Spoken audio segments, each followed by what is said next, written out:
إن الحمد لله نحمده ونستعينه ونستغفره ونعوذ بالله من شرور أنفسنا وسيئات أعمالنا.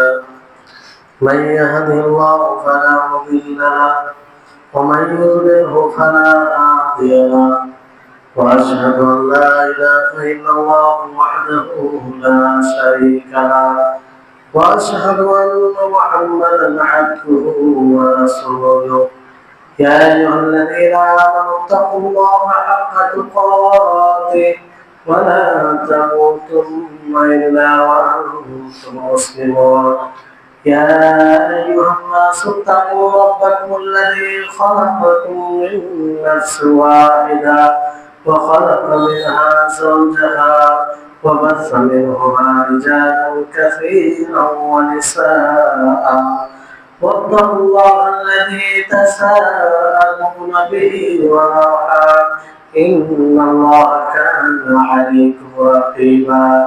يا أيها الذين آمنوا اتقوا الله وقولوا قولا سديدا يصلح لكم أعمالكم ويغفر لكم ذنوبكم.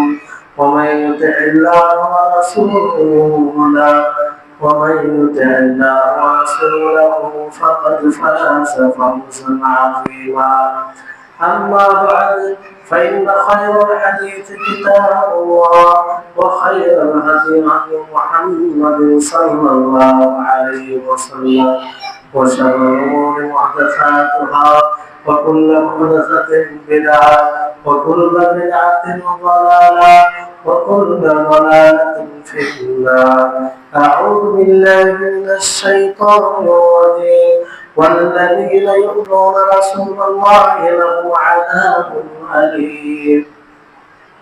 رب اشرح لي صدري ويسر لي أمري واحلل عقدة من لساني يفقهوا قولي.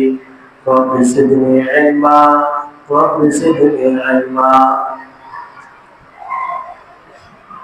সম্মানিত মুসল্লিগণ, আল্লাহ তাবারক ওয়া তাআলা অশেষ মেহেরবানি যে আল্লাহ তাআলা আমাদের সকলকে তার সৃষ্টি যে উদ্দেশ্য, তার ইবাদত করা, উপাসনা করা, সেটাকে পূর্ণ করার উদ্দেশ্যে আজকে আমাদের এখানে পৃথিবীর সর্বশ্রেষ্ঠ জায়গায় মসজিদে উপস্থিত হওয়ার তৌফিক দিয়েছেন। তারপরে আমাদের সকলের প্রিয় নবী মুহাম্মদ মুস্তাফা সাল্লাল্লাহু আলাইহি ওয়াসাল্লাম ওনার উপর অসংখ্য শান্তি ধারা বর্ষিত হোক। আল্লাহুম্মা সাল্লি আলাইহি আল্লাহুম্মা বারিক আলাইহি। সম্মানিত উপস্থিতিগণ, আজকে যে বিষয়ে আলোচনা করব সেটি হচ্ছে পূর্বের সপ্তাহে আলোচনা বিষয়ের সাথে সম্পৃক্ত, যে সেই শিয়া সম্প্রদায় সম্পর্কে জানা, তাদের বাস্তবতাকে বোঝা, এই বিষয়টি কেন দরকার পূর্বে হয়তো ইঙ্গিত করেছি। কারণ এটা জানার উপরে আমাদের আকীদার বিষয় আছে, আমাদের ঈমান বিষয় আছে। কারণ আমাদের ভালোবাসা, আমাদের ঘৃণা, আমাদের শত্রুতা সবকিছুই নির্ভর করে শরীয়ত ইসলাম। আমরা কাকে ভালোবাসবো সে শরীয়ত অনুযায়ী হতে হবে, আমরা কাকে ঘৃণা করবো সেটাও শরীয়ত অনুযায়ী হতে হবে। এই জন্য কে কেমন, কে আপনার আসলে করলেন কাজ, কে আপনার ইসলাম কে প্রচার প্রসার করতে চাইছে, কে আপনার ইসলামকে দমন করতে চাইছে, কে আপনাকে ইসলামের নামে ধোঁকা দিতে চাইছে, এটা জানা আমাদের সকলের জন্য একান্ত জরুরি। নবী করিম মুহাম্মদ সাল্লাল্লাহু আলাইহি ওয়াসাল্লাম স্পষ্ট হাদিসের মধ্যে বলেছেন যে আমার উম্মত বানু ইসরাঈল তো ৭২ দলে বিভক্ত হয়েছিল, আমার উম্মত ৭৩ দলে বিভক্ত হবে। যারা এইসব কথা শুনে বলে যে আলেম ওলামাদের কাজ নাই, শুধু এই ওরকম ওই ওরকম, তাদেরকে বলতে চাই যে আল্লাহ নবী কেন বলেছিলেন যে আমার উম্মত ৭৩ দলে বিভক্ত হবে। 73টি দলের মধ্যে 72টি দল জাহান্নামে যাবে। আপনি যদি সেই 72টি দলকে না জানেন, আপনি যদি সেই 72টি দলকে চিহ্নিত না করেন, তাহলে আপনি কি করে সেই ফেরকায়ে নাজিয়া, যেই দলটি নাজাত প্রাপ্ত হবে, যেই দলটি সিরাতে মুস্তাকিম পার হবে, যেই দলটি সরল পথে পরিচালিত হবে, সেটা আপনি কি করে চিনবেন? সম্মানিত উপস্থিতিগণ, এটাও আপনার জন্য পরীক্ষা, গুরুতর পরীক্ষা। ইসলামকে বাস্তবায়ন করার জন্য এক মহান উদ্দেশ্য, যা আপনি যে ইসলামকে ফলো করবেন, আপনি যতটুকু আমল করবেন, সেটা অথেন্টিক হতে হবে, সেটা কোরআন ও হাদিস অনুযায়ী হতে হবে। এখানে এসে শিথিল হয়ে গেলে হবে না যে কোরআন হাদিসকে মানলেই হলো, কেউ কোরআনের নামে কথা বললেই হলো। যে না, কোরআনের নামে আপনাকে ধোঁকা দিতে পারে, রাসূলের নামে আপনাকে ধোঁকা দিতে পারে, আল্লাহর দোহাই দিয়ে আপনাকে প্রতারণা করতে পারে, যেটা হচ্ছে শুধু আজকে নয়, তাই নবী করিম মুহাম্মদ সাল্লাল্লাহু আলাইহি ওয়াসাল্লামের জামানার পর থেকে এটা হয়ে আসছে। ফলে একজন মুসলিম সচেতন হবে, একজন মুসলিম সতর্ক হবে, একজন মুসলিম ভিত্তিহীন কথা বলবে থাকবে না, একজন মুসলিম ভিত্তিহীন কথা পিছনে ছুটে যাবে না। যেমন আজকের মুসলিম সমাজ বড় দুঃখ হয়, বিশেষ করে যুব সমাজ, যে তারা এই দাজ্জাল মিডিয়ার পিছনে এতটাই ঝাঁপিয়ে পড়েছে যে তাদেরকে ওলামাদের কথা কিছু মনে হয় না, তাদেরকে ওলামাদের কথা তাদের নিকটে তুচ্ছ মনে হয়, ছোট মনে হয়। ফলে এই দাজ্জাল মিডিয়া যা বলে সেটা কর্মপাঠ করে শুনে সেটাকেই পাথরের লকিরের মতন, মানে পাথরে দাগ দেওয়ার মতো সেটাকে বিশ্বাস করে নেয়। সম্মানিত উপস্থিতিগণ, এটা একটা বড় ফিতনা, এটা একটা বড় ফিতনা। কেন বড় ফিতনা? এই ফিতনার কারণে আমাদের ঈমান নষ্ট হয়ে যাচ্ছে, আমাদের দ্বীন নষ্ট হয়ে যাচ্ছে। আমাদের যেটা সবচেয়ে বড় নিয়ামত, আমাদের নিকটে সবচেয়ে বড় নিয়ামত, সেটা হচ্ছে দ্বীন ইসলাম, আমার আপনার ঈমান, আমার আপনার দ্বীন। সেটাকে যদি সংরক্ষণ না করতে পারি, তাহলে বড়ই আমরা ক্ষতির মধ্যে থাকবো। সম্মানিত উপস্থিতিগণ, আজকে শিয়া সম্প্রদায় সম্পর্কে কেন বলতে হয় যে আজকে আমরা শিয়াদের প্রতি অনেক আকৃষ্ট হয়ে পড়েছি, শিয়াদের বিরুদ্ধে আমরা কোনো কথা শুনতে চাই না। কিন্তু গত সপ্তাহে আপনারা শুনেছিলেন যে তাদের আকীদা, তাদের ধারণা যে আপনার ঈমানের চেতনাকে জাগিয়ে দিবে, যে আপনাকে এমন ভাবে আশ্চর্যান্বিত করবে যে আপনি অবাক হবেন যে এই সব লোকেরা কি করে ইসলামের ছায়া তলে থাকতে পারে, এই সব লোকেরা রাসূলের কি করে হতে পারে, এই সব লোকেরা আমাদের হিতাকাঙ্ক্ষী কি করে হতে পারে, যারা রাসূলকে চিনতে পারেনি, যারা সাহাবায়ে কেরামকে চিনতে পারেনি, যারা সাহাবায়ে কেরাম জিনাদের মাধ্যমে আমরা ইসলাম পেয়েছি, তাদেরকে চিনতে পারেনি।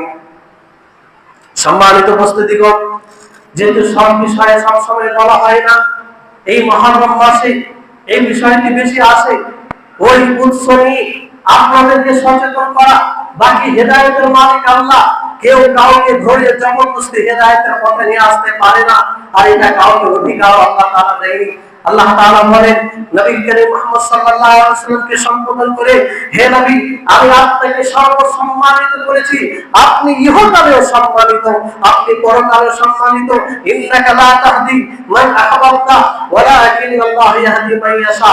আপনি যাকে ভালোবাসেন, আপনি চাইবেন যে তাকে হেদায়েতের পথে নিয়ে আসুন, তাকে সরল পথে নিয়ে আসুন, কিন্তু আপনার ইচ্ছা অনুযায়ী হবে না। আপনি যাকে ভালোবাসেন সেই হেদায়েতের পথে আসতে পারে না। হ্যাঁ, আমি যাকে চাই তাকে আমি হেদায়েতের পথে নিয়ে আসতে পারি। তবে আপনার কাজ কি? তবে আপনার দায়িত্ব কি? মানুষকে পৌঁছে দেওয়া।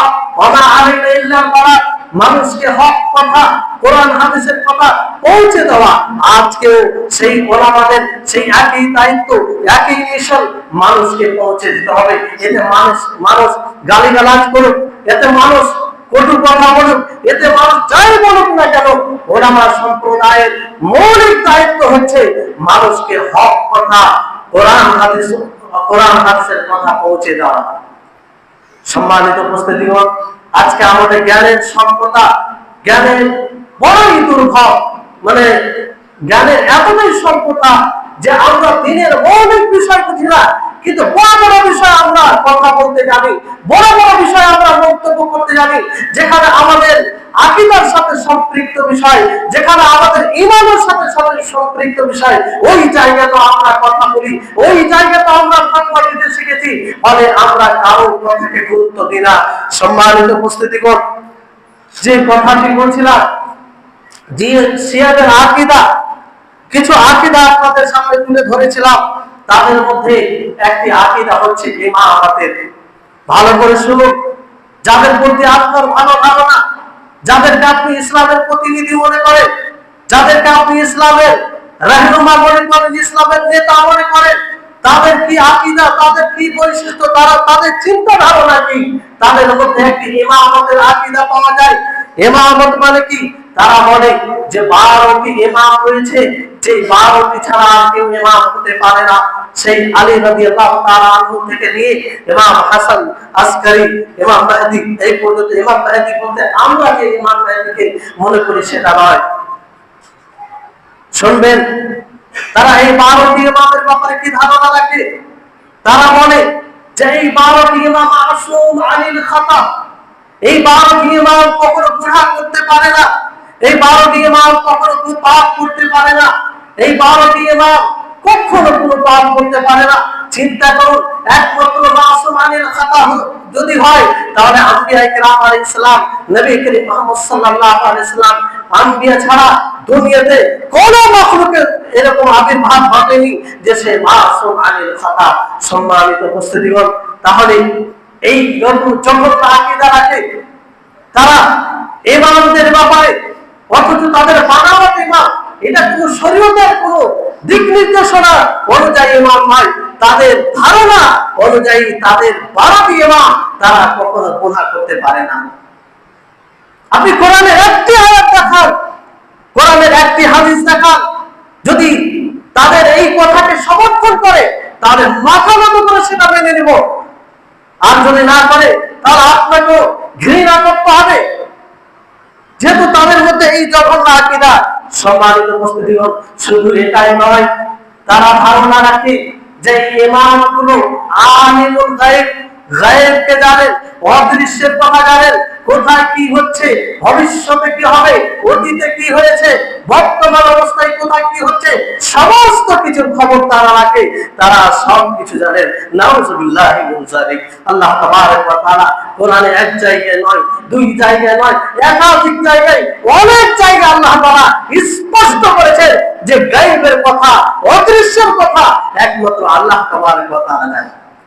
এমন নবীও জানেন না, যিনি সর্বসম্মানিত, যিনি মাখলুকের মধ্যে সর্বশ্রেষ্ঠ, তিনিও জানেন না।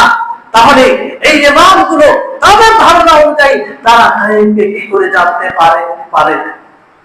তারা গায়বকে কি করে জানবে? তাদের ধারণা যে গায়ব সবকিছু জানে, আর তাদের বই রয়েছে উসুলুল কাফি, দেখবেন এগুলো কোনো হাওয়াই কথা নয়, তাদের গ্রহণযোগ্য বই, অথেন্টিক বই। যেমন আমরা কোরআনের পরে যে কিতাবকে সবচেয়ে বিশুদ্ধ মনে করি সেটা হচ্ছে সহিহ বুখারী।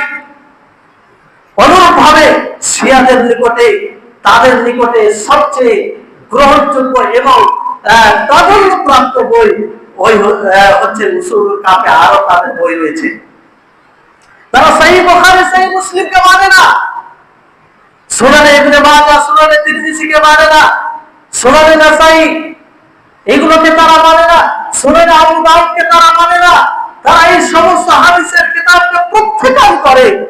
যেই হাদিসগুলোর উপরে আমাদের দ্বীন রয়েছে, যেই হাদিসগুলোকে ভিত্তি করে আমরা দ্বীনের সমস্ত কিছুর উপরে আমল করি, তারা ওই সমস্ত হাদিসকে মানে না। আর আপনি বলছেন যে তারাও মুসলিম, তারাও আমাদের ভাই, তাদের বিরুদ্ধে আমরা কথা শুনবো না। আপনার ঈমান কোথায়? সম্মানিত উপস্থিতিগণ, শুধু এটাই নয়, তারপরে তাদের মধ্যে আরো একটি জঘন্যতম আকীদা, সেটা হচ্ছে মুতআ। মুতআ এমন একটি জঘন্য আকীদা, যেই আকীদার দ্বারে তারা একটা জিনা, ব্যভিচার পথ খুলে দিয়েছে। মুতআ কাকে বলে? যে একজন মেয়ে আছে, তাকে কিছু টাকা পয়সা দিয়ে কিছুদিনের জন্য রেখে দেওয়া, তার সম্মতি হলেই হবে, এটাকে মুতআ বলে। এটা শুধু তারা এটাকে জায়েজই মনে করে না, এটা বরং তাদের দিনের মৌলিক হিস্সা যে যতবার মুতাআ করতে পারবে ততই সে আল্লাহর নৈকট্য লাভ করে। নাউজুবিল্লাহি মিন যালিক। যদি এই কথা আপনাকে মিথ্যা করা হয়, আপনি পর্যালোচনা করে দেখুন তারা এই মুতাকে ভালোভাবে আমল করে, কত মেয়েকে তারা স্বীকার করে, কারণ এটা তাদের দিনের হিস্সা, তাদের দিনের অংশ। এই মুতা তাদের মধ্যে পাওয়া যায়, যেটা ব্যভিচারের একটা পথ, যেটা জিনার একটা পথ, যে মুতা ইসলামে তার কোন স্থান নেই। সম্মানিত উপস্থিতিগণ, এইভাবে তাদের মধ্যে আরেকটি আকীদা রয়েছে, আকীদাতুর রাজা বলা হয়। আপনি পাবেন তাদের বই, আর তারা রাখেও, তারা এইভাবে তাদের বক্তব্যে তাদের বড় বড় যে ধর্মগুরু রয়েছে, তাদের যে বিশেষজ্ঞ আছে, তারা ভাষণে এগুলো স্পষ্ট করে থাকে, সমাবেশে স্পষ্ট করে থাকে, বলে আকীদাতুর রাজা মানে তাদের যে 12টি ইমাম রয়েছে, সেই সমস্ত ইমাম আবার ফিরে আসবে, সেই সমস্ত ইমাম আবার ফিরে আসবে, দিয়ে তারা আবার রাজত্ব করবে। এটা তাদের ধারণা, এটা তাদের আকীদা। বলুন, এটা কি কোনো মুসলিমের এরকম আকীদা হতে পারে? অথচ কোরআন ও হাদিস দ্বারা এটা স্পষ্ট যে একজন মানুষ মারা গেলে সে আর ফিরে আসে না। ঈসা আলাইহিস সালাম তিনি মারা যাননি, আল্লাহ তাবারক ওয়া তাআলা তাকে উঠিয়ে নিয়েছেন, তিনি আসবেন। বাকি কেউ এরকম নেই যে মারা গেছে তারপরে তাকে পাঠানো হবে, এরকম কোনো জায়গায় প্রমাণিত নেই। কিন্তু এই শিয়া সম্প্রদায় তারা ধারণা রাখে যে তাদের 12টি ইমাম, তাদের ধারণাকৃত ইমাম, তারা আসলে ইমাম নয়, তারা ইমাম আবার সেই ইমামগুলো আবার ফিরে আসবে। এই হচ্ছে তাদের আকীদাতুর রাজা। তারপরে আলী রাদিয়াল্লাহু তাআলা আনহু ফজিলতের ব্যাপারে তারা এত বাড়াবাড়ি করে যে আমাদের কল্পনার বাইরে। আলী রাদিয়াল্লাহু তাআলা আনহু আমরা সম্মান করি, শ্রদ্ধা করি। তিনি খলিফাতুল মুসলিমিন, চতুর্থ খলিফা ছিলেন, রাসূল সাল্লাল্লাহু আলাইহি ওয়াসাল্লামের জামাই ছিলেন। আমরা হৃদয় থেকে ভালোবাসি, কারণ এটা রাসূলের শিক্ষা, এটা রাসূলের আদর্শ। কিন্তু এর মানে এটা নয় যে তার যেটা স্থান, সেই স্থান থেকে বাড়িয়ে আমরা আরো উঁচু স্থানে পৌঁছে দেব, যে না, এই শিক্ষা নবী করিম মুহাম্মদ সাল্লাল্লাহু আলাইহি ওয়াসাল্লাম দেয়নি। আপনি বিশ্বাস করবেন যে আলী রাদিয়াল্লাহু তাআলা আনহুর ব্যাপারে তারা আকীদা পোষণ করে, নাউযুবিল্লাহ, যে আলী রাদিয়াল্লাহু তাআলা আনহু তাদের রব, তাদের আল্লাহ, নাউযুবিল্লাহ মিন যালিক। এইভাবে তারা বিশ্বাস করে। আলী রাদিয়াল্লাহু তাআলা আনহু ফজিলত মাকামকে বাড়াতে গিয়ে, অতিরিক্ত করতে তারা বলে ফেলে যে আসলে আল্লাহ তাবারক ওয়া তাআলা নবুয়তের দায়িত্ব, রিসালাতের দায়িত্ব আলী রাদিয়াল্লাহু তাআলা আনহুকে দিতে চেয়েছিলেন। ওই ভেবে ওইটা দিয়ে জিবরাইল আলাইহিস সালামকে পাঠিয়েছিলেন, কিন্তু জিবরাইল আলাইহিস সালাম ভুল করে মুহাম্মদ সাল্লাল্লাহু আলাইহি সাল্লামকে দায়িত্ব দিয়েছেন। এত জঘন্য আকীদা রাখবে আর সেই ইসলামের ছায়া পড়ে থাকতে পারে? এই আকীদার মাধ্যমে আল্লাহর উপরে, আল্লাহর ব্যাপারে দুর্বলতা বের করা হয় না? যে আল্লাহ তাআলা এক দায়িত্ব দিয়েছেন একজনকে আরেকজনকে দিয়ে করলো, অথচ আল্লাহ তাআলা কিছু করতে পারলো না। মুহাম্মদ সাল্লাল্লাহু আলাইহি ওয়াসাল্লামকে ভুল করে, নাউযুবিল্লাহ, ভুল করে রিসালাতের দায়িত্ব দেওয়া হলো, আর সারা জীবন মুহাম্মদ সাল্লাল্লাহু আলাইহি ওয়াসাল্লাম এই রিসালাতের দায়িত্ব পালন করে দুনিয়া ছেড়ে চলে গেলেন, অথচ আল্লাহ তাআলা কিছু বললেন না। এটা কি করে হতে পারে? যারা মিথ্যুক, যারা প্রতারক, যারা ছদ্মবেশী, আল্লাহ তাআলা তাদের চেহারাকে দুনিয়াতে স্পষ্ট করেন, দুনিয়াতে তাদেরকে চিহ্নিত করে, মানুষকে চিহ্নিত করার পথ দেখিয়ে দেয়। সম্মানিত উপস্থিতিগণ, ফলে আমাদেরকে সজাগ হতে হবে, এখানে উদাহরণ হলে হবে।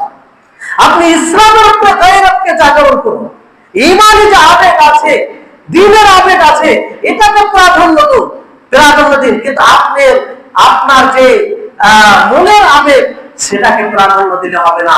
মনের আবেগকে কি করে প্রাধান্য দিবেন? আপনার কাছে দ্বীনের তো মৌলিক জ্ঞান নেই, দ্বীনের মৌলিক জ্ঞান নেই, আপনি চিহ্নিত করতে পারবেন না যে সঠিক কোনটা, বেঠিক কোনটা।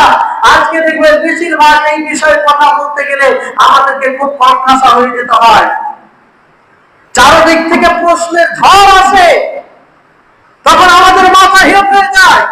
যে আজকে মুসলিমদের ঈমান কোথায়, যে হক কথা বলতে গিয়ে মানুষকে সঠিক কথা পথ দেখাতে গিয়ে মানুষের এই কথার সম্মুখীন হতে হচ্ছে, অথচ প্রুফ সহ বলা হচ্ছে, কিন্তু এই যে বললাম আপনার দিনের মৌলিক জ্ঞান না থাকার কারণে এগুলো হচ্ছে। দাজ্জাল মিডিয়ার এগুলো প্রভাব তার এগুলো কাজ করছে। সম্মানিত উপস্থিতিগণ, তারা ইমামগণকে আম্বিয়া কেরাম আলাইহিস সালামকে যে উত্তম মনে করে, তাদের যে ইমাম রয়েছে 12টি ইমাম, অথচ 12টি ইমাম নেই, এখানেও তাদের মিথ্যা প্রমাণ হচ্ছে। 11টি ইমাম, তাদের ধারণা যে 11টি ইমাম আছে, 11 নম্বর যিনি ইমাম তারপর তার কোন সন্তান ছিল না। আর তাদের ধারণা, তাদের আকীদা যে তাদের ওয়ারিস সূত্রে যে আসবে সেই ইমাম হবে, কিন্তু 11তম যে ইমাম তার কোন সন্তানই ছিল না। এখন তারা ভেসে গিয়েছে যে 12 ইমাম তো বের করতে হবে, 12তম ইমাম নেই তাদের। এই জন্য তারা কি একটা আরেকটা আকীদা রচনা করলো, আরেকটা বিভ্রান্তিকর আকীদা রচনা করলো। সেটা কি, যে ওই ইমাম ছুপিয়ে গেছে একটি ইরাক শহরে, কি রয়েছে, পাহাড় রয়েছে, সেই পাহাড়ের গুহায় ছুপিয়ে আছে, সেখানে লুকিয়ে আছে। সে বের হয়ে আসবে, সে বের হয়ে আসার পরে দুনিয়াতে যে এই বেইনসাফি, অন্যায়, জুলুম, অত্যাচার এগুলো দেখা দিচ্ছে, এগুলোকে শেষ করে তিনি ইনসাফে পরিণত করবে। এই জন্য প্রত্যেক দিন সেই শিয়া সম্প্রদায় লোক ওই পাহাড়ে গিয়ে ডাক দেয়, ইয়া মাওলা উখরুজ, ইয়া মাওলা উখরুজ, হে আমাদের মাওলা তুমি বের হয়ে আসো, তুমি কোথায় আছো? সেই হাজার হাজার বছর থেকে তারা ডাক দিয়ে আসে, কিন্তু সেখান থেকে কি আর কেউ আসে? থাকলে তো আসবে। কিভাবে মানুষকে তারা ধোঁকা দিচ্ছে, কিভাবে মানুষকে তারা প্রতারণা দিচ্ছে। সম্মানিত উপস্থিতিগণ, আপনি তাদের বাহ্যিকটা দেখে প্রভাবিত হবেন না। এর আগে বলেছিলাম একটা গুরুত্বপূর্ণ, যেটা আকীদা তাদের তাকিয়া, আপনার ঈমানকে নষ্ট করার জন্য, আপনার দ্বীনকে নষ্ট করার জন্য তারা তাকিয়া অবলম্বন করে। আপনার মতো কথা বলবে, রাসূলের সাথে ভালোবাসা প্রকাশ করবে, শরীয়তে ইসলামের কথা বলবে, কিন্তু অন্তর থেকে তারা এটা মানে না। আর এটাকে তাকিয়া বলে, মানে মানুষকে ধোঁকা দেওয়ার জন্য এক কথা বলো, মিথ্যা কথা বলো। এটা শুধু তাদের রাজনৈতিক বিষয় নয়, বরং তাদের ধার্মিক বিষয়। এই তাকিয়া না হলে তারা মুত্তাকি হতে পারে। আপনাকে যতবার সে ধোঁকা দিবে, আপনাকে যতবার প্রতারণা দিবে, ততই সে মুত্তাকির আওতায় পড়বে। সম্মানিত উপস্থিতি, এই কথাগুলো ভেঙে ভেঙে এই জন্য বলছি যাতে আপনারা চিনতে পারেন তাদেরকে। আমরা খুব অন্ধকারে রয়েছি, খুব অন্ধকারে রয়েছি। কারণ ইসলামে ওয়ালা ও বারা এই দুটি গুরুত্বপূর্ণ বিষয় রয়েছে।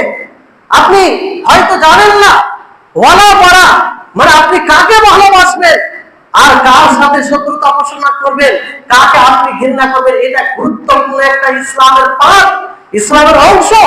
এটা যদি আপনি না বুঝেন, আপনার ইসলাম কমপ্লিট হবে না, ইসলাম পরিপূর্ণ হবে না।